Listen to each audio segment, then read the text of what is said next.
భారతీయ జనతా పార్టీని మతతత్వ పార్టీ అని, ముస్లిం వ్యతిరేక పార్టీ అని చెప్పి కాంగ్రెస్ పార్టీ మొదటి నుంచి కూడా ఆరోపిస్తూ ఉంటుంది. అలాంటి కాంగ్రెస్ పార్టీకి మోదీ ఒక సవాల్ విసిరారు సార్. నిజంగా ముస్లింల పట్ల మీకు సానుభూతి ఉంటే ముస్లింలకు పార్టీ అధ్యక్ష పదవి ఇవ్వండి, అలాగే వారికి 50% టికెట్లు కూడా కేటాయించండి అని చెప్పి కాంగ్రెస్కు ప్రధాని మోదీ సవాల్ చేశారు సార్. ఈ సవాల్ కరెక్టేనా? ఇప్పుడు ఎస్సీల పట్ల నిజంగానే బీజేపీకి కమిట్మెంట్ ఉంటే ప్రధానమంత్రిని ఎస్సీ చేయొచ్చు కదా. ఈ క్వశ్చన్కి ఆన్సర్ ఉంది. మీరు రాష్ట్రపతి చేస్తారు, రాష్ట్రపతికి ఏం పవర్స్ ఉంటాయి? మీకు గిరిజనుల పట్ల, ఆదివాసుల పట్ల బీజేపీకి నిజంగానే నిబద్ధత ఉంటే ప్రధానమంత్రిగా ద్రౌపది ముర్మును చేసి నరేంద్ర మోడీ ప్రైమ్ మినిస్టర్ చేయొచ్చు కదా. రామ్నాథ్ కోవింద్ను ప్రైమ్ మినిస్టర్ చేయొచ్చు కదా. మీరు ఎస్సీల పట్ల, ఎస్సీ ఉపకులాల పట్ల మేము అండగా ఉంటాం అని చెప్పి హైదరాబాద్కి వచ్చి మందకృష్ణ మాదిగ నాయకత్వంలో పెద్ద మీటింగ్ పెట్టారు కదా. నేను అనేది వర్గీకరణ ఎందుకు ప్రైమ్ మినిస్టర్ పోస్ట్ ఇచ్చాను ఇవ్వండి.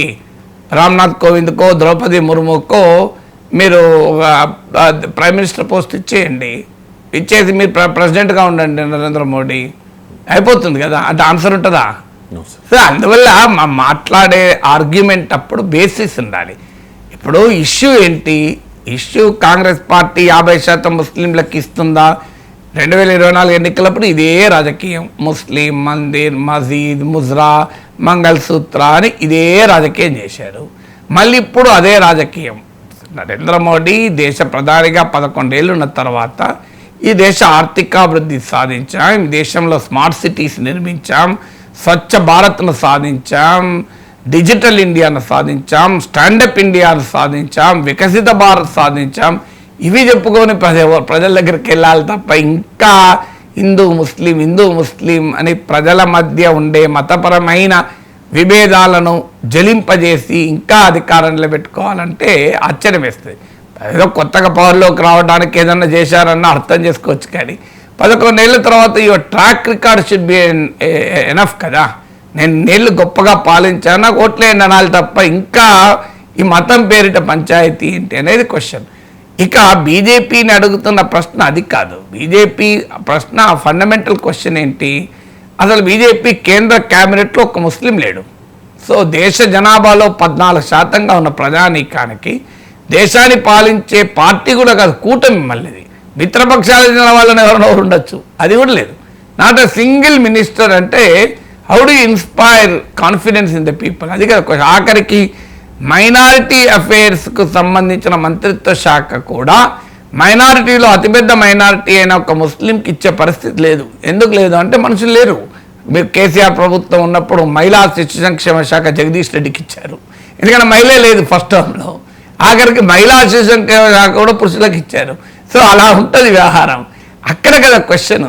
అంటే బీజేపీకి 2 ఎంపీలు ఉన్నారు, రాజ్యసభ సభ్యులు. లోక్సభ సభ్యులు ఉన్నారో లేదో గుర్తులేదు, కానీ లోక్సభ రాజ్యసభ కలిపితే 2 సభ్యులు ఉన్నారు. ఇప్పుడు వాళ్ళలో ఒకరికి మంత్రి పదవి ఇవ్వవచ్చు అని ఇప్పుడు చర్చ జరుగుతోంది. అందువల్ల ఒకటి, Bharatiya Janata party scheme of థింగ్స్లో మతపరమైనటువంటి ఆ తేడా ఉన్నది అనేది ఒక ఒకటి విమర్శ. రెండవది, వక్ఫ్ చట్టం లాంటిది తీసుకొచ్చి మీరు ఒక కమ్యూనిటీని ఎందుకు టార్గెట్ చేస్తున్నారు అనేది విమర్శ కదా. మీరే చెప్తున్నారు యూనిఫామ్ సివిల్ కోడ్, ఉమ్మడి పౌరస్మృతి అని. మీ విధానమే ఉమ్మడి పౌరస్మృతి అయినప్పుడు ఒకటే చట్టం తేవచ్చు కదా, అన్ని మతాల ప్రాపర్టీకి సంబంధించింది. ఇది కదా సెక్యులర్ పీపుల్, లౌకిక వాళ్ళు అడుగుతున్న ప్రశ్న అది. అయినా మీరే ఉమ్మడి పౌరస్మృతి అంటున్నారు.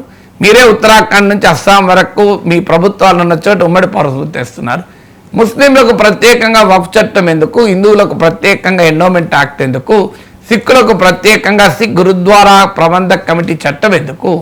అన్నీ కలిపి ఒకటే సెక్యులర్ చట్టం, రిలీజియస్ ప్రాపర్టీస్ మెయింటైన్ ఎలా చేయాలో చట్టం చేయండి. నేనేమంటున్నా, ముస్లిం మతవాదానికి కూడా తల వంచకండి, ముస్లిం ఛాందసవాదులకు కూడా తల వంచకండి. ఎవరికైనా ఒకటే సెక్యులర్ యాక్ట్, ముచ్చట్లేదు. అన్ని మతపరమైన ప్రాపర్టీస్, దేవుడి పేరిట ప్రాపర్టీస్ కూడా అన్యాక్రాంతం కాకూడదు. దేవుడి పేరిట ప్రాపర్టీస్ కూడా కొద్దిమంది మాఫియా చేతుల్లో లాంటి వాళ్ళ చేతులకు వెళ్ళకూడదు. Let us make it, let us protect it. అన్ని మతాలకు సంబంధించి ప్రాపర్టీ కదా. ఒక దేవాలయానికి భూమి ఉన్నా, ఒక మసీదుకు భూమి, వక్ఫ్ భూమి ఉన్నా, ఒక క్రిస్టియన్ ల్యాండ్ ఉన్నా, సిక్ ల్యాండ్ ఉన్నా, ల్యాండ్ ఇస్ ల్యాండ్ కదా. దేవుణ్ణి పూజించి ప్రార్థించే విధానంలో తేడా ఉండొచ్చు, అది వాళ్ళకు వదిలేయండి ఆ మతాలకు. ఇప్పుడు మీరు కానీ ప్రాపర్టీ ఇదే ప్రాపర్టీ కదా, ఇది ఈ వక్ఫ్ అనేది ప్రాపర్టీకి సంబంధించింది. మీకు ఇస్లాం ఎలా పాటించాలి అనే దానికి సంబంధించింది కాదు కదా. ఆ అంశాలు మీరు ఆ మతాలకు వదిలేయండి. కానీ ఫండమెంటల్ పాయింట్ ప్రాపర్టీ అనే దానికి ఇట్స్ సెక్యులర్ ఆస్పెక్ట్. ఇప్పుడు టీటీడీకి భూమి ఉంటుంది, టీటీడీకి భూమి ఉన్న ల్యాండ్ కావచ్చు, టీటీడీకి బ్యాంకులో ఉన్న డిపాజిట్ కావచ్చు, these are all secular properties కదా.